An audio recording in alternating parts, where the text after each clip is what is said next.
ডিসেম্বরে নির্বাচন, দ্রুত সংস্কার শেষ করতে হবে বললেন প্রধান উপদেষ্টা। ঐকমত্য কমিশনে ভিন্নমত পোষণ করে ইসির চিঠি, প্রবাসীদের ভোটে ওআইসির সহায়তা কামনা।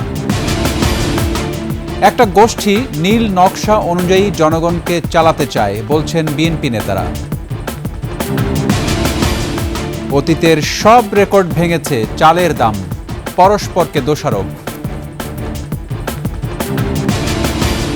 একক যাত্রায় টিকিট ছাড়াই চলল মেট্রো রেল, লাঞ্ছনার প্রতিবাদে ঢাকা কর্মবিরতি প্রত্যাহার।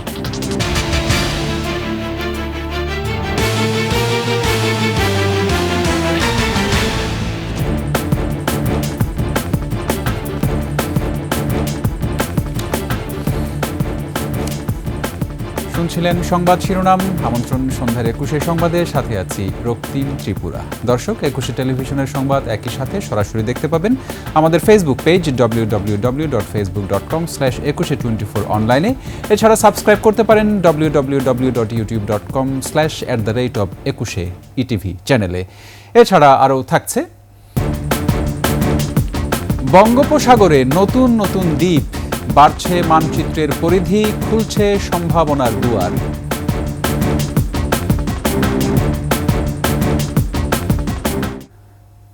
ডিসেম্বরেই নির্বাচন হবে বলে জানালেন প্রধান উপদেষ্টা ডক্টর মোহাম্মদ ইউনূস। অন্তর্বর্তী সরকারের হাতে খুব বেশি সময় নেই, তাই যা যা সংস্কার করা প্রয়োজন তা করে ফেলতে হবে। কারোর জন্য অপেক্ষা করে কোনো ফায়দা হবে না।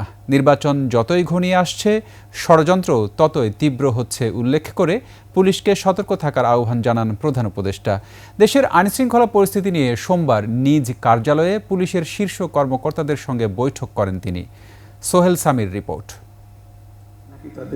চলমান আইন শৃঙ্খলা পরিস্থিতির অবনতির পরিপ্রেক্ষিতে দেশের 127 শীর্ষ পুলিশ কর্মকর্তার সঙ্গে নিজ কার্যালয়ে জরুরি বৈঠকে বসেন প্রধান উপদেষ্টা অধ্যাপক ডক্টর মোহাম্মদ ইউনূস।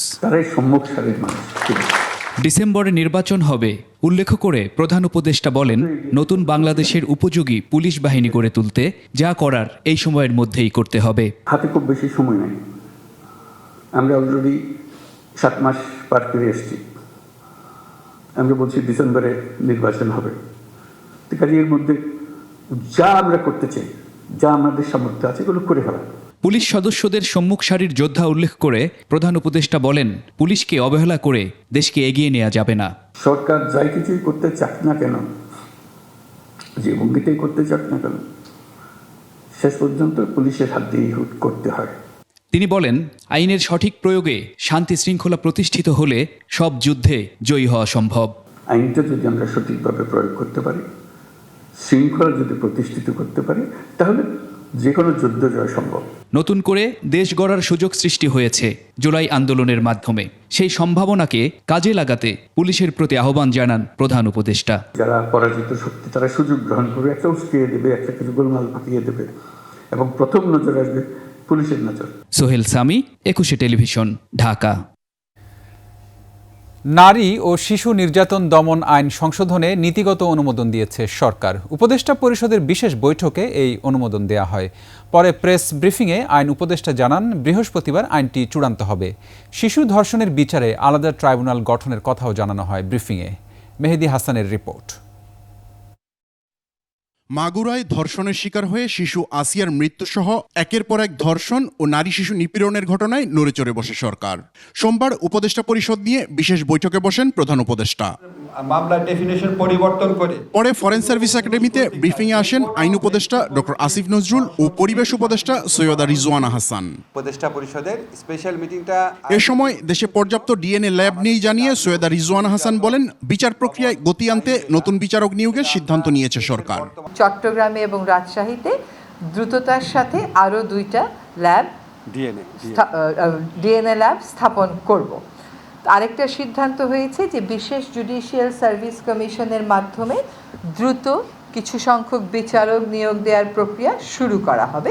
এরপর আইনের সংশোধনীর বিস্তারিত ব্যাখ্যা করেন আইন উপদেষ্টা। বলেন, তদন্ত ও বিচার কাজের সময় কমানো, শিশু ধর্ষণের বিচারে আলাদা ট্রাইব্যুনাল গঠন, বলাৎকারকে ধর্ষণ হিসেবে গণ্য করা সহ অনেক গুরুত্বপূর্ণ পরিবর্তন আনা হয়েছে।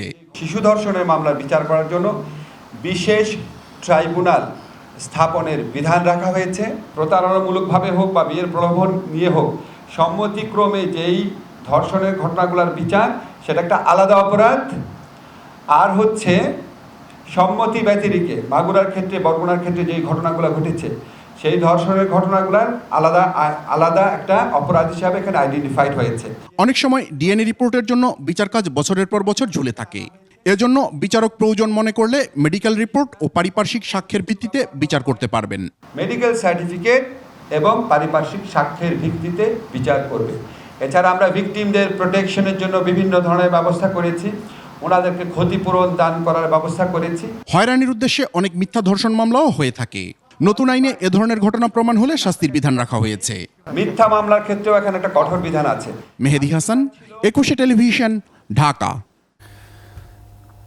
8 আগস্টে সরকার গঠনের পর 200তম দিন অতিবাহিত করছে অন্তর্বর্তী সরকার। অনেক চ্যালেঞ্জ নিয়ে সরকারের পথ চলায় জনগণের প্রত্যাশা পূরণের আশাবাদ থাকলেও কতটা সাফল্য পেয়েছে তাই জানাচ্ছেন আদিত্য মামুন। প্রত্যাশা নানামুখী চাপ নিয়ে গেল বছরের 8 আগস্ট ডক্টর মোহাম্মদ ইউনূসের নেতৃত্বে গঠন হয় অন্তর্বর্তী সরকার। 200 দিন পার করা সরকারের রেমিটেন্স ও রিজার্ভে আছে ভালো অগ্রগতি। গেল 7 মাসে $18 বিলিয়ন রেমিটেন্স এসেছে, যা 2024 সালের চেয়ে $4 বিলিয়ন বেশি। রিজার্ভও বেড়েছে $21.40। $32.94 বিলিয়ন বিপরীতে প্রবৃদ্ধি আয় বেড়েছে 12%। 10.64% বেড়েছে তৈরি পোশাক রপ্তানি। কূটনৈতিক ক্ষেত্রে বাংলাদেশ পাশে পেয়েছে সুপার পাওয়ার চীনকে। নতুন করে সম্পর্ক উন্নয়ন ঘটেছে পাকিস্তান আর তুরস্কের সাথে। রোহিঙ্গা ইস্যুতে জাতিসংঘ মহাসচিবের বাংলাদেশ সফরকে পজিটিভ ভাবছে সরকার। মুক্ত ও অবাধ তথ্য প্রবাহ নিশ্চিতে স্টারলিংক বাংলাদেশে সেবা দিতে সম্মত হওয়াও সরকারের বড় সাফল্য। এছাড়া বিভিন্ন সংস্কার কমিশন গঠন, পাচার হওয়া টাকা ফেরত আনা, ধর্ষণ, হত্যা, নিত্যপণ্যের দাম কমানো এবং আইন শৃঙ্খলার উন্নতির জন্য কাজ চালিয়ে যাচ্ছে অন্তর্বর্তী সরকার। আদিত্য মামুন, 21 টেলিভিশন, ঢাকা। নির্বাচন ব্যবস্থার সংস্কার কমিশনের বিষয়ে মতামত তুলে ধরে জাতীয় ঐকমত্য কমিশনকে চিঠি পাঠিয়েছে ইসি, যেখানে অন্তত 7-8টি বিষয়ে ভিন্নমত পোষণ করেছে নির্বাচন কমিশন। এর ব্যাপারে আমরা আমাদের অভিমত যে এনআইডি কার্ড আমাদের এখানে এনআইডি কার্ড থাকা বাঞ্ছনীয়। কারণ 2007 সাল থেকে যে জিনিসটাকে আমরা চর্চা করে একটা অভিজ্ঞতা এবং স্কিল ডেভেলপ করা গেছে। আপত্তি না, আমরা বলেছি আমাদের মতামত। আপত্তিটা এটা খুব জোরালো এবং এর কনোটেশনটা ডিফারেন্ট। আমি বলছি যে ভিন্নমত কয়টা বিষয়, 7টা কি 8টার ব্যাপারে, 8টা বিষয়ের উপরে বোধহয় 9 কি 10টা আমি গুনে রাখি নাই। কমিশনের যিনি ডক্টর আলী রিজা স্যারের সহসভাপতি আলী রিজা স্যারকে ওনাকে অ্যাড্রেস করে দেওয়া হয়েছে। এদিকে ত্রয়োদশ জাতীয় সংসদ নির্বাচনে প্রবাসী বাংলাদেশিদের ভোটে ওআইসি প্রতিনিধি দলের কাছে সহায়তা চেয়েছে নির্বাচন কমিশন। কমিশনার আবুল ফজল মোহাম্মদ সানাউল্লাহ বলেছেন, বড় পরিসরে প্রবাসীদের ভোট নিতে হলে প্রক্সি পদ্ধতিতে যেতে হবে। নির্বাচন ভবনে ওআইসিভুক্ত দেশগুলোর বাংলাদেশ মিশন প্রধানদের সাথে বৈঠকের পর এসব কথা বলেন কমিশনার সানাউল্লাহ। শিউলি শবনমের রিপোর্ট। জাতীয় নির্বাচনকে সামনে রেখে ভোট কেন্দ্রিক সহযোগিতা নিতে উন্নয়ন সহযোগী দেশ ও সংস্থার সাথে ধারাবাহিক আলোচনা করছে নির্বাচন কমিশন। সোমবার নির্বাচন ভবনে ওআইসিভুক্ত 10 দেশের প্রতিনিধির সঙ্গে বৈঠক করে ইসি। পরে ঢাকায় নিযুক্ত মালয়েশিয়ার হাই কমিশনার জানান, বাংলাদেশের চলমান সংস্কারে তাদের সমর্থন আছে। Malaysia will support all the reforms being undertaken by the Bangladesh government, including the electoral reforms. And Malaysia is willing to share its experience especially for the overseas voters for a free, fair and credible election. সুষ্ঠু vote আয়োজনের প্রস্তুতি চলছে জানিয়ে commissioner Abul Fazal Mohammad Sanaullah বলেন, গণতান্ত্রিক দৃষ্টান্ত স্থাপন করতে চাই ইসি। আমরা বিভিন্ন দেশে আমাদের প্রবাসী বাংলাদেশি যারা আছেন তাদের ভোটের ব্যাপারে তাদের সহযোগিতা আশা করেছি। আমরা যে পদ্ধতিতেই ভবিষ্যতে নির্ধারণ করি না কেন, তাদের অভিজ্ঞতাগুলো আমরা জানতে চেয়েছি। আর বড় স্কেলে যদি আগামী নির্বাচনে যদি আমরা প্রবাসীদেরকে ভোট দেওয়াতে চাই, তাহলে প্রক্সি ছাড়া আর বিকল্প খুব একটা আছে বলে মনে হচ্ছে না। কারণ বাকি যে দুটো বিকল্প আছে এগুলো পাইলটিং পর্যায়ে যাওয়া যাবে, লার্জ স্কেল ডেপ্লয়মেন্ট হয়তো বা করা যাবে না। বৈঠকে 19 দেশের মিশন প্রধানকে আমন্ত্রণ জানালেও ফিলিস্তিন, কাতার, সৌদি আরব সহ 9টি দেশের প্রতিনিধিরা ইসির ডাকে সাড়া দেননি। শিউলি শবনম, 21 টেলিভিশন, ঢাকা। একটা গোষ্ঠী নিজেদের নীল নকশা বা সুবিধা অনুযায়ী জনগণকে পরিচালিত করতে চায় এমন মন্তব্য করেছেন বিএনপির কেন্দ্রীয় নেতারা। তাদের দাবি, একটা গোষ্ঠী বিএনপির 16 বছরের আন্দোলন আর জুলাই অভ্যুত্থানের মধ্যে বিভাজন সৃষ্টি করতে চায়। প্রধান উপদেষ্টাকে শান্তির প্রতীক হয়ে নির্বাচন দিয়ে জনগণের আস্থা পূরণ করার আহ্বান বিএনপির নেতাদের। বিস্তারিত মাহিলা ইসলামের রিপোর্টে। নয়াপল্টনে দলের কেন্দ্রীয় কার্যালয়ের সামনে জাতীয়তাবাদী মহিলা দল আয়োজিত আসিয়ার ধর্ষণের বিচারের দাবিতে এই বিক্ষোভ মিছিল। প্রধান উপদেষ্টাকে শান্তির প্রতীক হয়ে নির্বাচন দিয়ে জনগণের আস্থা পূরণ করার আহ্বান জানান দলের নেতারা। নানা রকম বিভ্রান্তিমূলক কথা শোনা যাচ্ছে। আমি বলবো, আপনি শান্তির প্রতীক হয়ে বাংলাদেশে শান্তি স্থাপন করুন এবং একটি সুন্দর নির্বাচন দিয়ে জনগণের আস্থা ফিরিয়ে নিয়ে আসুন। আপনি যে কয়দিন ক্ষমতায় থাকবেন, আপনি অবাধ সুষ্ঠু নির্বাচনের মাধ্যমে জনগণের প্রতিনিধির কাছে ক্ষমতা হস্তান্তর করবেন। এই ধরনের একটা গভীর বিশ্বাস জনগণের।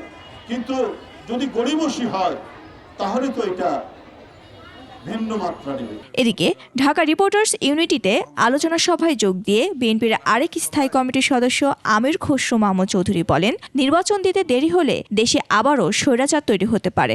এই প্রেক্ষাপটে আজকে যা ঘটছে, যে গণতন্ত্রের স্পিরিট, গণতন্ত্রের ভাবনা, গণতন্ত্রের চিন্তা, গণতন্ত্রের আকাঙ্ক্ষা এবং এতে বাংলাদেশের মানুষের মালিকানার মাধ্যমে এটার পরিচালিত হওয়ার যে আকাঙ্ক্ষা, যার জন্য 16 বছর ধরে এত ত্যাগ স্বীকার করা হয়েছে, সব কিছু বৃথা যাওয়ার পথে যাচ্ছে। জাতীয় প্রেস ক্লাবের সামনে গণ ঐক্য পরিষদের প্রতিবাদ সভায় যোগ দিয়ে দ্রুত নির্বাচনের তাগিদ দেন বিএনপি চেয়ারপারসনের উপদেষ্টা জয়নুল আবদিন ফারুক। ক্ষুদ্র ক্ষুদ্র সংস্কারগুলো করে অনতিবিলম্বে নির্বাচন দেন, সেই নির্বাচনে বাংলাদেশের মানুষ দিনের ভোট দিনে দিনে। সবাইকে ধন্যবাদ। মাহিলা ইসলাম, 21 টেলিভিশন, ঢাকা। এদিকে 1-11 মতো বিএনপিকে নিয়ে মিডিয়া ট্রায়ালের চেষ্টা হচ্ছে বলে মন্তব্য করেছেন বিএনপির ভারপ্রাপ্ত চেয়ারম্যান তারেক রহমান। সোমবার অনলাইন অ্যাক্টিভিস্টদের জন্য আয়োজিত এক ইফতার পার্টিতে তিনি অনলাইন অ্যাক্টিভিস্টদের সহযোগিতা যে কোনো সময়ের চেয়ে বেশি প্রয়োজন উল্লেখ করে সকলকে সতর্ক থাকার আহ্বান জানান।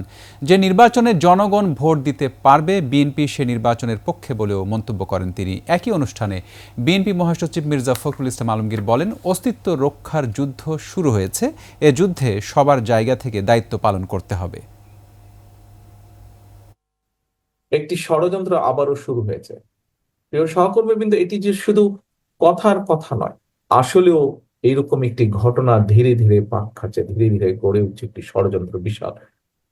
বাংলাদেশের অস্তিত্ব, সার্বভৌমত্ব, গণতন্ত্রের ভিত্তি, গণতন্ত্র, জাতীয়তাবাদী শক্তি, সকল কিছুর বিরুদ্ধে এরকম একটি ষড়যন্ত্র ধীরে ধীরে গড়ে উঠছে। যত ধীরে ধীরে জিনিসটি তৈরি হয়েছে যে বাংলাদেশের অধিকাংশ জনগণের সমর্থন, আগামীতে যদি একটি স্বচ্ছ নিরপেক্ষ নির্বাচন হয়, বাংলাদেশের অধিকাংশ মানুষের, অধিকাংশ ভোটারের সমর্থন এই দল পাওয়ার সম্ভাবনা যত বেশি উজ্জ্বল হয়েছে, তত বেশি দেখেছেন বিএনপিকে মিডিয়া ট্রায়ালের সম্মুখীন করা হচ্ছে। ভারতীয় গণমাধ্যমের অপপ্রচার মোকাবেলায় দেশীয় গণমাধ্যমকে এগিয়ে আসার আহ্বান জানালেন পররাষ্ট্র উপদেষ্টা তৌহিদ হোসেন। রাজধানীতে ইকোনমিক রিপোর্টার্স ফোরাম ERF মিলনায়তনে এক কর্মশালায় এলডিসি গ্র্যাজুয়েশন পেছাতে কারো কারো দাবির সাথে দ্বিমত পোষণ করেন পররাষ্ট্র উপদেষ্টা। মেহেদী হাসানের রিপোর্ট। পাপের ঘোড়া আজ উপচে পড়ছে। ডক্টর মোহাম্মদ ইউনূসের নেতৃত্বে অন্তর্বর্তী সরকার দায়িত্ব নেওয়ার পর থেকেই উঠে পড়ে লেগেছে ভারতীয় গণমাধ্যম। বাংলাদেশে সংখ্যালঘু নির্যাতন সহ বিভিন্ন ইস্যুতে তিলকে তাল করছে তারা। মানুষকে অত্যাচার করছে। রাজধানীতে এক কর্মশালায় যোগ দিয়ে পররাষ্ট্র উপদেষ্টা ভারতীয় মিডিয়ার এসব অপপ্রচার মোকাবেলা প্রসঙ্গে কথা বলেন। আমাদের একটা অন্যতম শক্তি হচ্ছে যে প্রফেসর ইউনূসের ইমেজ সমস্ত পৃথিবীতে ভালো, সবাই তাকে চেনেন। তার তত্ত্বাবধানে যে এরকম অপকর্ম সম্ভব না এটা সবাই বিশ্বাস করে, কাজেই আমরা এদিক দিয়ে অনেকখানি সুবিধা আছি। কিন্তু আমি মনে করি যে কোনো ক্ষেত্রে মিডিয়ার যথেষ্ট শক্ত ভূমিকা থাকতে পারে এবং আপনারা যে পজিটিভ জিনিসগুলো দেখবেন সেগুলিকে তুলে ধরবেন। এ সময় ব্যবসায়ীদের অনেকে এলডিসি গ্র্যাজুয়েশন পেছানোর দাবি তুললেও তার সাথে দ্বিমত করেন উপদেষ্টা। যখন আমরা গ্র্যাজুয়েশন চলে যাব এবং এলডিসি থাকবো না, পরবর্তী 3 বছর যেটা আমাদেরকে গ্রেস পিরিয়ড দেওয়া হয়েছে, যে 26-এ যদি আমরা গ্র্যাজুয়েট করি 29 পর্যন্ত আমাদের বেনিফিটস মোটামুটি সবই বহাল থাকবে। আমি বিশ্বাস করি যে আমাদের ব্যবসায়ীরা ওই 3 বছরই ব্যবহার করবেন। আমরা যখনই করি না কেন গ্র্যাজুয়েশন, এই যে 3 বছর পাওয়া যাবে, ওই 3 বছরই তারা সেটার সাথে অ্যাডজাস্ট করার ব্যবস্থা করবেন। তুলা চাষ বিষয়ক এই কর্মশালায় বক্তারা বলেন, সরকারের নীতি সহায়তা পেলে দেশে বছরে 15 থেকে 20 লাখ বেল তুলা উৎপাদন সম্ভব। বিদেশ থেকে যে তুলা আসছে স্যার, সেখানে 1% কোনো ইয়ে নাই স্যার, ভ্যাটও নাই, ট্যাক্সও নাই। আমাদের দেশি তুলার উপরে স্যার একটা ভ্যাট ট্যাক্স ইম্পোজ করে রেখেছে। মেহেদি হাসান, 21 টেলিভিশন, ঢাকা। উৎপাদন সরবরাহ ভালো, একই সঙ্গে রমজানে চালের চাহিদা কম থাকলেও অতীতের সকল রেকর্ড ভেঙে বেড়েছে দাম। ভোক্তা, খুচরা বিক্রেতা, আড়তদার থেকে মিল মালিক প্রত্যেকেই পরস্পরকে অভিযুক্ত করলেও চাল নিয়ে চালবাজি আসলে করছে কে? কোনো অদৃশ্য সিন্ডিকেটের কাছে সবাই বন্দী, এ যেন এক বিরাট প্রশ্ন। উত্তপ্ত চালের বাজার নিয়ে মানিক শিকদারের রিপোর্ট। আবুল কাশেম প্রায় 40 বছর ধরে চালের ব্যবসা করছেন। দীর্ঘ ব্যবসা জীবনে নানা সময় চালের বাজারে অস্থিরতা দেখেছেন, তবে এবারের মতো আকাশচুম্বী দাম আর কখনোই দেখেননি। বলতে গেলে 70 লাগে, কথা হচ্ছেন, নাইলে চাউলের অভাব নাই। ভারত থেকে এত চাউল আমদানি করলো না, তারপর চাউলের রেট অন্যান্য চাউলটা কিছুটা কম, মিনিকেটের রেট হঠাৎ করে এই অস্বাভাবিক বাড়া। এই ব্যবসার বয়সে এরকম দেখিনি। 90 টাকা কেজি বলার চাল বা মিনিকেট চাল, পাঁচের চাল হয় নাই। মোটা চাল এখন কেজি প্রতি 55 থেকে 60 টাকা দরে বিক্রি হচ্ছে। সরু চাল নিম্ন ও নিম্ন মধ্যম আয়ের মানুষের জন্য এখন অধরা। চাল কিনতে এসে হতাশ সাধারণ ক্রেতারা, অভিযোগ করারও যেন কেউ নেই। এইভাবে বাড়তে আছে, আল্লাহ পাক জানে কই দিয়া থামে। সাধারণ মানুষ না খায় আমার কয়দিন পরে এই অবস্থা হইবার কি। সরকারের কোনো তদারকি নাই, এরকম করা তদারকি থাকলে আর এরকম হইতো না। রমজানের বাজারে ক্রেতা কম, তবু চালের দাম চড়া। কারণ হিসেবে সিন্ডিকেটকেই দায়ী করছেন খুচরা ব্যবসায়ীরা। পর্যাপ্ত পরিমাণ চাল আছে, এটা কিন্তু কর্পোরেট কোম্পানি আর মেলাররা সিন্ডিকেট করে দাম বাড়াইছে। যেমন এই যে মুজাম্মেল সাহেব, এরফান সাহেব, মিনিকেট 1 সপ্তাহ আগে মনে করেন যে কত 81 টাকা 82 টাকা ছিল, এই মিনিকেটে করে লাইছে মনে করেন যে 93 টাকা 94 টাকা ওরা পাইকারি বিক্রি করে। তো ওখান থেকে কিনে এনে আমরা বিক্রি করতে হবে, তার মানে প্রায় 100 টাকা বানাইছে তারা মিনিকেটটা। বড় বড় কোম্পানিদের কারণে, বড় বড় মেল চাচালেদের কারণে, এদের সিন্ডিকেটের কারণে এই বাজার বাড়ছে। মিল মালিকরা বলছে কিছু কিছু সিন্ডিকেটের কাছে অসহায় তারা। 11,000 মিল মালিকের মিল দিয়ে কিন্তু সিন্ডিকেট করতে পারে না। তারা যে একাত হয়ে যে দাম বাড়াই দাও, 1 টাকা 2 টাকা বাড়াই দাও, এটা করতে পারে না। যখন বাজারটা কয়েকটা লোকের হাতে চলে যায়, মুষ্টিমেয় ধরেন 1 থেকে 50 বা 100 জনের ভিতরে চলে আসলে তখন সেখানে সিন্ডিকেট সৃষ্টি হয়ে যায়। হাতে গণেন তাহলে হয়তো 20 থেকে 30টা মিল আছে যারা এই সাথে জড়িত। তাদের আগে আমি নাম ধরে বলছি, কিন্তু ব্যবস্থা তখনকার সরকার নেয় নাই। বাজারে তদারকি না থাকায় সিন্ডিকেট মাথাচাড়া দিয়ে উঠেছে। একই সঙ্গে মিল মালিকরা চালের আমদানিকারক হওয়ায় সংকট আরো বেড়েছে। অন্যান্য যে পণ্যগুলি আছে সেগুলোতে যেরকম তদারকি করা হয়, আসলে চালের বাজারে কোনো পক্ষ থেকে, জেলা প্রশাসন অথবা ভোক্তা সংরক্ষণ অধিদপ্তর অথবা খাদ্য বিভাগ কোনো পক্ষ থেকেই আসলে সেরকম তদারকি হয় না। এই সুযোগটা চালের ব্যবসায়ীরা নিয়ে থাকেন। সুযোগ সন্ধানী কর্পোরেট প্রতিষ্ঠান চালের মজুত করে কৃত্রিম সংকট তৈরি করছে, রয়েছে এমন অভিযোগও।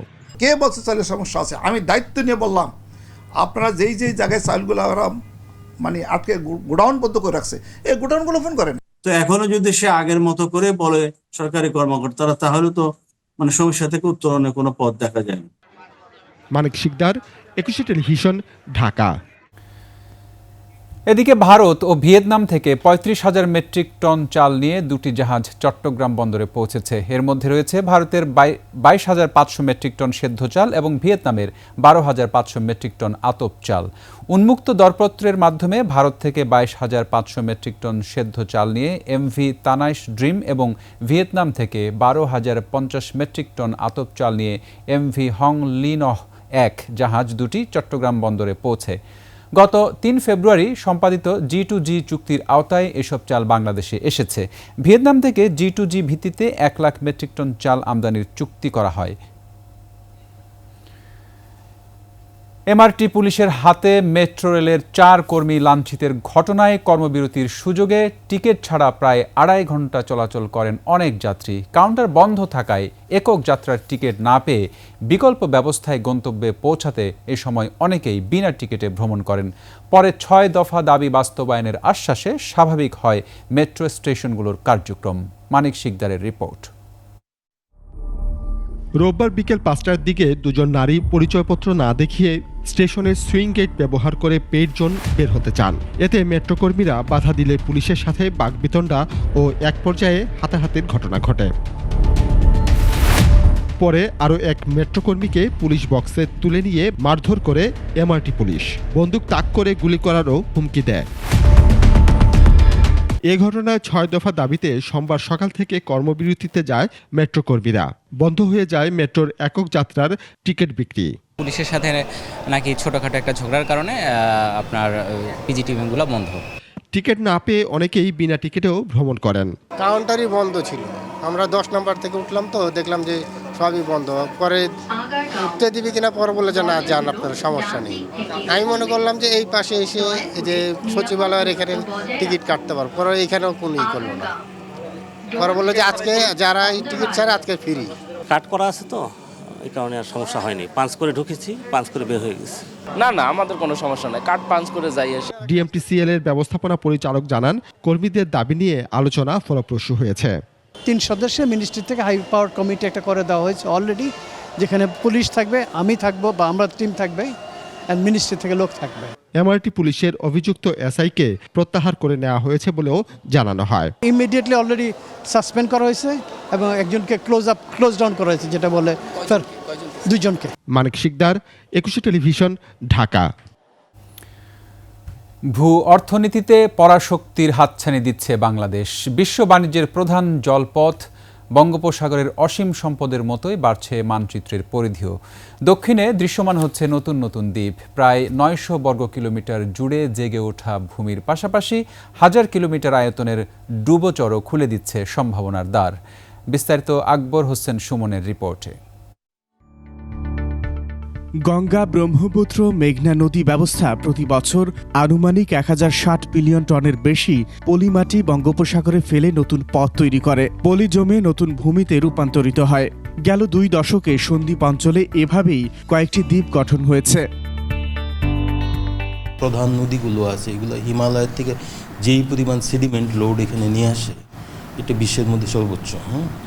এবং এই পরিমাণ লোড আসার ফলে যে বঙ্গোপসাগরের যে শ্যালো রিজিয়নটা আছে, এই শ্যালো রিজিয়নে দেখা যাচ্ছে আস্তে আস্তে পলি পরে ওইখানে প্রথমে দেখা যায় মাঠফ্লেট টাইপ বা ডুবোচরের মতো দেখা যায়। মেঘনা নদীর মোহনার মুখে তৈরি জাহাইজার চর এবং ভাসান চর প্রকৃতিতে ক্রমশ বৃদ্ধি পাচ্ছে। বর্তমানে এই দুটি দ্বীপ সন্দ্বীপের সঙ্গে মিলিত হয়ে একটি অবিচ্ছিন্ন একক দ্বীপ গঠন করতে চলেছে। নোয়াখালী, সুবর্ণচর এবং তার সাউথ পার্টে এগুলা একসাথে মার্চ করে বড় একটা ল্যান্ডফর্ম তৈরি করছে। জাহাইজার চর ২০০০ সালেও ২৩ বর্গ কিলোমিটারের একটি ছোট্ট দ্বীপ ছিল। বছর দশেকের মধ্যে ভূমির আকার বৃদ্ধি পেয়েছে দ্বিগুণেরও বেশি। ২০১০ সালে ভাসান চর ছিল ৩৭ বর্গ কিলোমিটারের একটি ছোট্ট ভূমি। ২০২০ সালে যে ভূমিতে পলি জমে ৭৫ বর্গ কিলোমিটার সম্প্রসারিত হয়েছে। রোহিঙ্গা শরণার্থীদের জন্য যেখানে নির্মাণ করা হয়েছে আশ্রয়কেন্দ্র। ২ দশকে উপকূলীয় ভূ প্রকৃতির পরিবর্তনে জেগে ওঠা নতুন চরগুলোর অস্তিত্ব স্পষ্ট করেছে উপগ্রহ কেন্দ্র, যেখানে দেখা যায় প্রায় ৯০০ বর্গ কিলোমিটার আয়তন বৃদ্ধি পেয়েছে। সমুদ্র সীমার মধ্যেই এই পরিধি বাড়ার সাথে সাথে আমাদের ল্যান্ডও এক্সপান্ড করছে বাংলাদেশে। এটা আমাদের জন্য একটা সম্ভাবনার ক্ষেত্র। আমরা যদি সঠিকভাবে এটাকে পরিকল্পনা করে কাজে লাগাতে পারি, অবশ্যই এটা দেশের বেশ কাজে লাগবে। বাংলাদেশের উপরে গঙ্গার এবং ব্রহ্মপুত্র এই দুটো মিলে যে পলি আসে, সেটা খুব খুব কমই আছে, যার কারণে এই পলিটা যখন সাগরে গিয়ে পড়ছে তখন বিস্তীর্ণ এলাকা মহিষপান হয়ে যাচ্ছে, পুরো এলাকাটা জুড়ে সে বাড়ছে। এই জন্য কোনো একটা জায়গায় বাধা সৃষ্টি হলে হয় কি ওই জায়গায় তখন দ্বীপ হয়ে বাড়তে থাকে। এখন ওই দ্বীপ অঞ্চলগুলো তো প্রাকৃতিক সম্পদে পরিপূর্ণ। নিঝুম দ্বীপ, স্বর্ণদ্বীপ, ভাসান চর এবং সন্দ্বীপের বর্ধিতাংশ সহ অস্তিত্বের জানান দেয়া নতুন চরগুলো ভবিষ্যতে দেশের মূল ভূখণ্ডের সঙ্গে যুক্ত হবে। আকবর হোসেন সুমন, 21 টেলিভিশন, ঢাকা। নিচ্ছি সংবাদ বিরতি, ফিরে এসে অন্যান্য সংবাদের সঙ্গে আরও যা থাকছে। ঈদ সামনে রেখে রাজধানীতে সরঞ্জাম সহ বিপুল পরিমাণ জাল টাকা উদ্ধার, গ্রেফতার 2। আমন্ত্রণ আবারও সন্ধ্যার 21 সংবাদে। পুঁজিবাজারে 50 লাখ টাকার বেশি ক্যাপিটাল গেইনের উপর বিদ্যমান কর প্রত্যাহার চেয়েছে স্টক এক্সচেঞ্জ। পাশাপাশি তালিকাভুক্ত ও অতালিকাভুক্ত কোম্পানির মধ্যকার কর্পোরেট করের ব্যবধানও বাড়ানোর প্রস্তাব করেছে দেশের উভয় স্টক এক্সচেঞ্জ। তবে গেইন ট্যাক্স কমানোর প্রস্তাবকে অযৌক্তিক বলছেন এনবিআর চেয়ারম্যান। প্রতিশ্রুতি দিয়েছেন ঋণপত্র খোলার উপর আবগারি শুল্ক হ্রাসের। এদিকে আসছে বাজেটকে সামনে রেখে নিজেদের বিভিন্ন প্রস্তাব ও সুপারিশ তুলে ধরেছেন ইন্স্যুরেন্স অ্যাসোসিয়েশন। বিস্তারিত তানজিলা তাসনিমের রিপোর্টে। আসছে 25-26 অর্থ বছরে বাজেটকে সামনে রেখে জাতীয় রাজস্ব বোর্ড এনবিআর এর প্রাক বাজেট আলোচনা।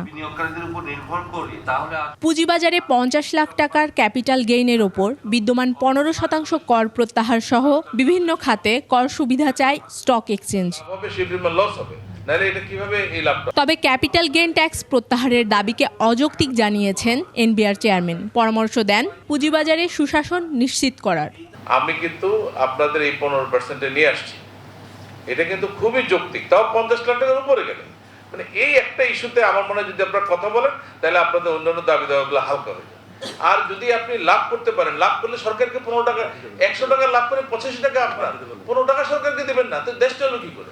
রাজস্ব আদায় বাড়াতে আলোচনা জুড়ে কর ছাড় না দিতে অনড় থাকলেও আগামী অর্থবছর থেকে ঋণপত্র খোলার ওপর আবগারি শুল্ক কমানোর আশ্বাস দেন তিনি। ইউরোপের ট্যাক্স জিডিপি কালেকশন হলো 45% আর আমাদের 7%, বুঝতে হবে আমাদের। অথচ আমাদের দেশের জন্য হিউজ রেভিনিউ দরকার। আবগারি শুল্কের পরিমাণ এবার কমাই দেব। যে একটা ভালো কাজ আমরা করি না, এটা একটা সিগন্যাল, একটুখানি কমাবো, অল্প হলেও কমাবো। আলোচনায় নৌখাতকে বীমার আওতায় আনতে নীতি সহায়তা চাই Bangladesh insurance association. Tanzila Tasnim, 21 television, Dhaka. Eid সামনে রেখে গত 5 দিনের মধ্যে আবারও বিপুল পরিমাণ জাল টাকা উদ্ধার হলো রাজধানীতে। কামরাঙ্গীর চরের পর এবার আর.কে. মিশন রোড থেকে 38 লাখ টাকা ও 77,000 ভারতীয় রুপির জাল নোট এবং তৈরির সরঞ্জাম সহ 2 জনকে গ্রেফতার করেছে ঢাকা মহানগর গোয়েন্দা পুলিশ। বিস্তারিত জানাচ্ছেন দীপু শিকদার। সোমবার ভোরে রাজধানীর আর.কে. মিশন রোডের একটি বাসায় অভিযান চালায় ডিবি। এ সময় জালনোট তৈরি ও বাজারজাত চক্রের 2 সদস্য সাইদুর রহমান ও মেহেদি হাসানকে গ্রেফতার করা হয়। অভিযানের সময় তাদের কাছ থেকে 1,000 ও 500 টাকা নোটের 38,52,600 টাকা জাল নোট এবং 77,100 ভারতীয় রুপির জাল নোট পাওয়া যায়। এ সময় একটি কম্পিউটার, প্রিন্টারের 8টি অব্যবহৃত কালির কৌটা, 100 পিস ফয়েল পেপার ও 2টি মোবাইল ফোন উদ্ধার হয়। আমাদের এই গোয়েন্দা তথ্যের ভিত্তিতে চক্রের সন্ধান পাই এবং রাজধানীর ওয়ারি থানাধীন আর.কে. মিশন রোডের একটা বাড়িতে অভিযান চালিয়ে 2 জন ব্যক্তিকে আটক করে। পলাতক একজন রয়েছে এবং আরো আমরা মামলা তদন্ত করছি, মামলা রুজু হয়েছে। গ্রেফতার 2 জন দেশি বিদেশি জাল মুদ্রা তৈরি করে রাজধানী সহ দেশের বিভিন্ন জেলায় বাজারজাত করত। ঈদ সামনে রেখে তাদের কর্মকাণ্ড বেড়েছে বলে জানিয়েছে গোয়েন্দা পুলিশ।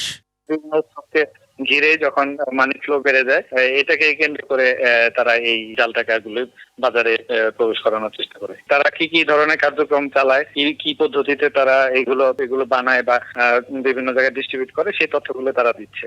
এর আগে গত 13 অক্টোবর রাজধানীর কামরাঙ্গীচর ও নারায়ণগঞ্জে অভিযান চালিয়ে 20 লাখ টাকার জাল নোট এবং জাল নোট তৈরির সরঞ্জাম সহ 3 জনকে গ্রেফতার করে পুলিশ। দীপু শিকদার, 21 টেলিভিশন, ঢাকা। সিলেটের এমসি কলেজ ছাত্রাবাসে তরুণীকে তুলে নিয়ে সংঘবদ্ধ ধর্ষণের ঘটনায় করা মামলার বিচার দ্রুত বিচার ট্রাইব্যুনালে হতে বাধা নেই বলে আদেশ দিয়েছেন আপিল বিভাগ। সকালে আপিল বিভাগের জ্যেষ্ঠ বিচারপতি আশফাকুল ইসলামের নেতৃত্বাধীন 3 বিচারপতির আপিল বেঞ্চ এ আদেশ দেন। 2 বছর আগে ছাত্রলীগের নেতাদের বিচার দ্রুত বিচার ট্রাইব্যুনালে যাতে না হয় সেজন্য রাষ্ট্রপক্ষ যে আপিল করেছিল এদিন তা প্রত্যাহার করে নেওয়া হয়। 5 বছর আগের ওই ঘটনায় দায়ের করা মামলায় আদালতে অভিযোগ গঠন করা হয়েছে, তবে এখনও শুরু হয়নি শুনানি। 2020 সালের 25 সেপ্টেম্বর এমসি কলেজের ছাত্রাবাসে স্বামীকে আটকে রেখে ওই তরুণীকে ধর্ষণ করা হয়। প্রায় 2 বছর পরে সেই মামলাটার শুনানি হয়। রাষ্ট্রপক্ষ তার অ্যাপিলটি নিজেরাই প্রত্যাহার করে নিয়েছে। এর মাধ্যমে মামলাটি দ্রুত বিচার ট্রাইব্যুনালে 30 দিনের মধ্যে স্থানান্তর করার হাইকোর্টের যে আদেশ ছিল সেটা বহাল থাকলো এবং এই আদেশের মাধ্যমে আমরা যেটা মনে করছি এই ট্রায়ালটি এখন ত্বরান্বিত হবে। ময়মনসিংহের মুক্তাগাছায় সন্তানের আশায় চিকিৎসা করাতে গিয়ে কবিরাজের কাছে গৃহবধূ ধর্ষণের অভিযোগ উঠেছে। মামলা দায়েরের পর ধর্ষক কবিরাজ আব্দুল খালেককে গ্রেফতার করেছে পুলিশ। কবিরাজের দৃষ্টান্তমূলক শাস্তি দাবি করেছেন ভুক্তভোগী গৃহবধূর পরিবার ও এলাকাবাসী। ময়মনসিংহ বিভাগীয় প্রতিনিধি আতাউর রহমান জুয়েলের তথ্যচিত্রে ডেস্ক রিপোর্ট।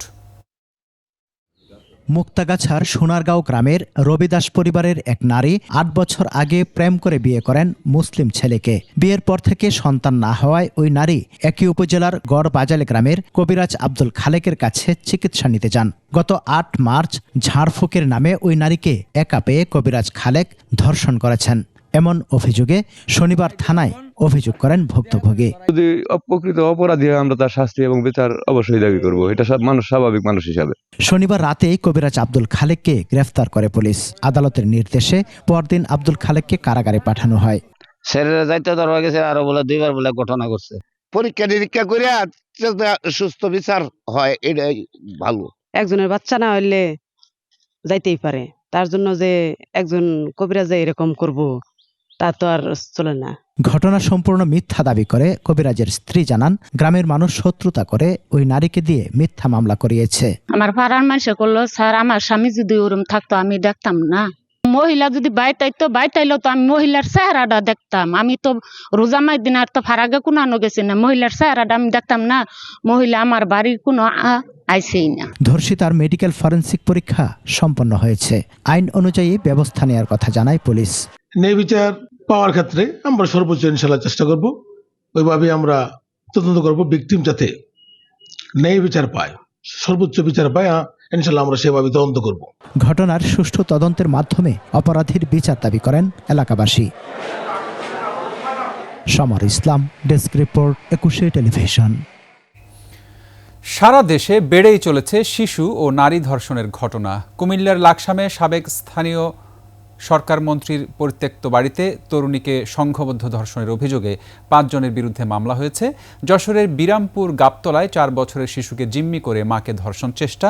ফরিদপুরে 2 শিশুকে মোবাইলে পর্ন ভিডিও দেখিয়ে শ্লীলতাহানির চেষ্টার অভিযোগে 1 জন আটক। এছাড়া বগুড়ায় 6 বছরের 2 শিশু এবং সাভারের আশুলিয়ায় 4 বছরের শিশু ধর্ষণ চেষ্টার ঘটনায় 2 জন আটক করেছে এলাকাবাসী।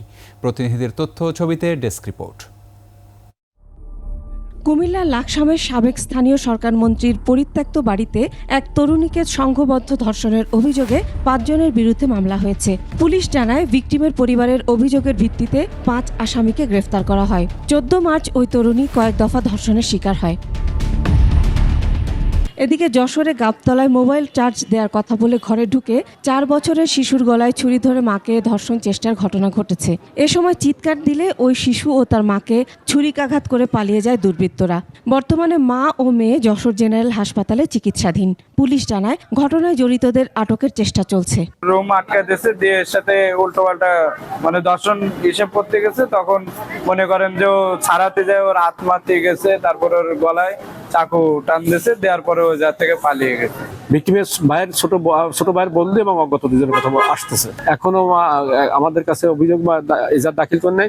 2 শিশুকে মোবাইলে পর্ন ভিডিও দেখিয়ে শ্লীলতা হানির চেষ্টার অভিযোগে ফরিদপুর নদীবন্দরের ডক মালিক রেজাউল করিম মুন্সিকে অবরুদ্ধ করে রাখে স্থানীয়রা। রোববার রাতে প্রায় 1.5 ঘন্টা অবরুদ্ধ থাকার পর পুলিশ ও সেনাবাহিনী ওই ব্যবসায়ীকে উদ্ধার করে থানায় নিয়ে যায়। ছোট ছোট বাচ্চাদের তার মোবাইলে ধারণ করা অশ্লীল ভিডিও বাচ্চাদের কাছে প্রদর্শন করতে দেখাইছে, বাচ্চারা সেটা তাদের অভিভাবকদের কাছে এসে জানালে তখন অভিভাবকদের মাধ্যম দিয়ে এলাকায় এটা ছড়িয়ে পড়ে।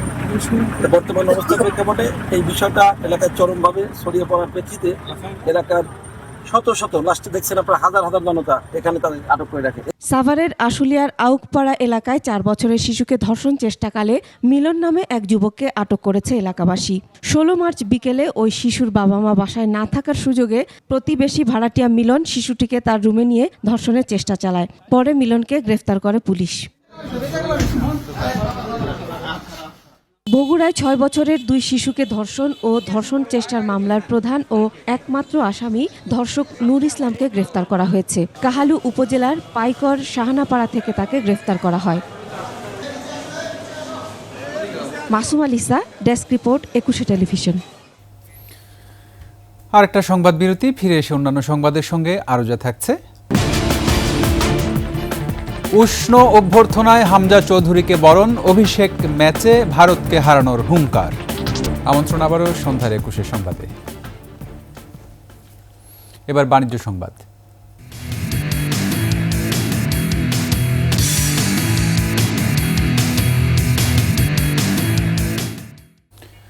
সূচক কমেছে দেশের পুঁজিবাজারে, তবে বেড়েছে লেনদেনের পরিমাণ। সোমবার দেশের প্রধান পুঁজিবাজার ঢাকা স্টক এক্সচেঞ্জের প্রধান সূচক কমেছে 16 পয়েন্ট, নেমে এসেছে 5205 পয়েন্টে।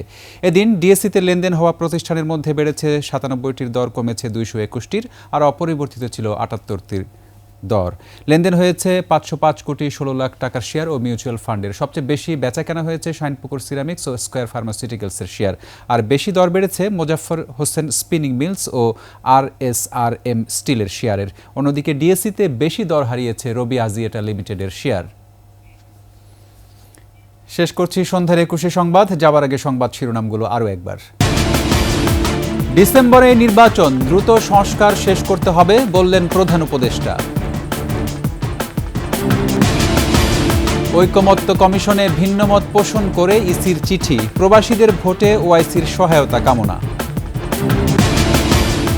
একটা গোষ্ঠীর নীল নকশা অনুযায়ী জনগণকে চালাতে চায় বলছেন বিএনপি নেতারা।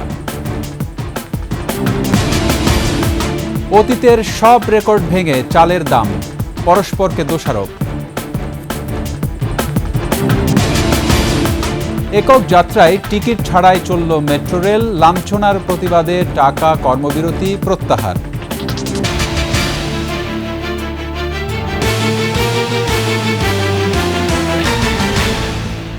সর্বশেষ সংবাদ জানতে ডায়াল করুন 2021 নম্বরে, আর ভিজিট করুন 21-tv.com ওয়েবসাইটে। ফেসবুকে ভিজিট করতে পারেন www.facebook.com/2124 অনলাইনে। এছাড়া সাবস্ক্রাইব করতে পারেন www.youtube.com/@21etv চ্যানেলে। এতক্ষণ সঙ্গে থাকার জন্য ধন্যবাদ। পরবর্তী সংবাদ রাত 9টায় দেখার আমন্ত্রণ রইল। 21-এর সাথেই থাকুন।